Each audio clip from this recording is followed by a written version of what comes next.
తీవ్ర విషాదం నింపిన కర్నూలు బస్ ప్రమాదం కేసులో కీలక పరిణామం చోటు చేసుకుంది. వేమూరి కావేరీ ట్రావెల్స్ యజమాని వేమూరి వినోద్ ని పోలీసులు అరెస్ట్ చేశారు.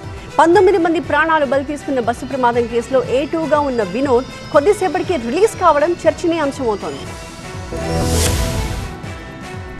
కర్నూలు జిల్లాలో ఘోర ప్రమాదానికి గురైన వేమూరి కావేరీ ట్రావెల్స్ బస్సు యజమాని వేమూరి వినోద్ను కర్నూలు పోలీసులు అరెస్ట్ చేశారు. ఆ తర్వాత కర్నూలు స్పెషల్ మొబైల్ కోర్టులో హాజరుపరచడంతో రిమాండ్ విధించింది. అయితే బెయిల్ మంజూరు చేయాలంటూ పిటిషన్ దాఖలు చేయడంతో విచారణ చేపట్టింది కోర్టు.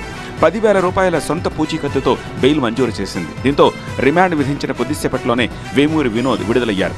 ఇది కాస్త వివాదాస్పదంగా మారింది. ఇక కర్నూలు బస్సు ప్రమాదంలో 19 మంది మృతి చెందారు. వేమూరి కావేరీ ట్రావెల్స్ బస్సు రోడ్డుపై పడి ఉన్న బైక్ను ఢీకొట్టడంతో మంటలు చెలరేగి ఘోర ప్రమాదానికి గురైంది.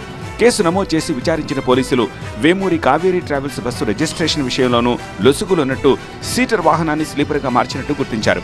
ప్రమాద ఘటనకు సంబంధించి బస్సు డ్రైవర్ లక్ష్మయ్య, యజమాని వేమూరి వినోద్పై కేసు నమోదైంది. ఇప్పటికే A1 డ్రైవర్ లక్ష్మయ్యను పోలీసులు అరెస్ట్ చేశారు.